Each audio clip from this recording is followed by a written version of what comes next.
Corona के delta plus variant का खतरा हमारे देश में लगातार बढ़ता जा रहा है। अब तक डेल्टा प्लस वेरिएंट के 50 केस देश में सामने आ चुके हैं और इस वेरिएंट से 2 लोगों की मौत भी हो गई है। चिंता इसलिए और भी ज्यादा हो गई है क्योंकि यह वेरिएंट ज्यादा संक्रामक और जानलेवा है।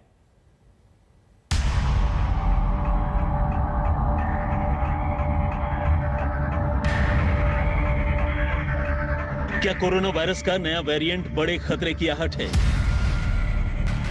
क्या नए वेरिएंट से कोरोना फिर देश में कहर मचा सकता है?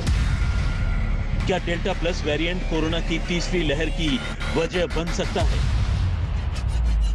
सवाल कई हैं और जानकार इसके जवाब ढूंढने में लगे हैं। लेकिन कोरोना की दूसरी लहर से राहत के बीच नए वेरिएंट डेल्टा प्लस को लेकर लोगों के दिलों में फिर से डर बैठने लगा है। फिलहाल देश के 18 जिलों में डेल्टा प्लस वेरिएंट के 50 केस मिले हैं, लेकिन सरकार इसे लेकर बेहद अलर्ट है। डेल्टा प्लस वेरिएंट से सबसे ज्यादा केस महाराष्ट्र में आए हैं, जहां इस वेरिएंट की चपेट में आने से एक महिला की मौत भी हुई है। इसमें एक मृत्यु रत्नागिरी की 80 इयर्स ओल्ड लेडी है, कोमॉर्बिड है, उसकी मृत्यु हुई है। लेकिन उसकी वजह सिर्फ डेल्टा प्लस नहीं है, उसको कई व्याधि या कई कोमॉर्बिडिटी थी कि जिसके और एज भी था कि जिसके वजह से उनकी मृत्यु हुई है। इसके अलावा मध्य प्रदेश, केरल, आंध्र प्रदेश, पंजाब, कर्नाटक, जम्मू कश्मीर और तमिलनाडु में भी डेल्टा प्लस के मामलों की पुष्टि हो चुकी है। इस अदृश्य खतरे को लेकर सरकारें सतर्क हैं। हालांकि दावा किया जा रहा है कि डेल्टा प्लस वेरिएंट को लेकर अभी से ज्यादा कुछ कहना सही नहीं।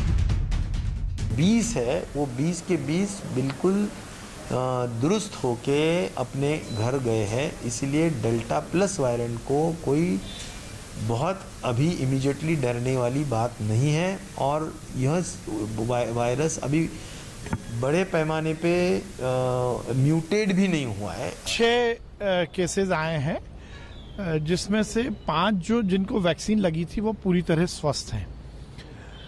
ये हम सबके लिए थोड़ा संतोष का विषय है। माननीय मुख्यमंत्री जी ने स्पष्ट निर्देश दिए हैं कि टेस्टिंग हम उतनी ही करेंगे जितनी हमारी पीक कोरोना के समय थी, और उसके साथ साथ उसकी जो हायर स्टडी के लिए वेरिएंट की जांच के लिए जो हमें सैंपल भेजना है वो भी प्रोटोकॉल के हिसाब से भेज रहे हैं। उधर जानकार डेल्टा प्लस वेरिएंट को लेकर चिंता में हैं। खतरे को देखते हुए एम्स के डायरेक्टर ने तो यहां तक कह दिया कि जहां कोरोना के केस फिर बढ़े वहां लॉकडाउन से नहीं हिचकना चाहिए। हमें समझना चाहिए कि वेरिएंट ऑफ इंटरेस्ट और वेरिएंट ऑफ कंसर्न में क्या अंतर है। वायरस जो है, स्पेशली जो mRNA वैक्सीन है, ये रेगुलरली म्यूटेट करता है। लोगों का ये मानना है कि ये महीने में 2 दफा वायरस की म्यूटेशन हो जाती है, लेकिन ज्यादातर जो म्यूटेशन होती है वो वेरिएंट ऑफ इंटरेस्ट ही रहती है, क्योंकि उससे कोई क्लिनिकल सिग्निफिकेंस नहीं है, उससे कोई फर्क नहीं पड़ता। ये सिर्फ एक इंटरेस्टिंग चीज है कि वायरस म्यूटेट हुआ, लेकिन उस जगह पे म्यूटेट हुआ जिससे हमें कोई फर्क नहीं पड़ा। दरअसल भारत में दूसरी लहर का जिम्मेदार कोरोना का डेल्टा वेरिएंट था। वैज्ञानिकों के मुताबिक अब डेल्टा वेरिएंट ने म्यूटेट होकर डेल्टा प्लस का रूप ले लिया है। अब ये भी समझ लीजिए कि आखिर क्यों देश और दुनिया में ये डेल्टा प्लस वेरिएंट चिंता का सबब बन रहा है। अभी तक के वैज्ञानिक शोधों के मुताबिक कोरोना का डेल्टा प्लस वेरिएंट सबसे शक्तिशाली वेरिएंट है। पुराने डेल्टा वेरिएंट से 50% तक ज्यादा संक्रामक है।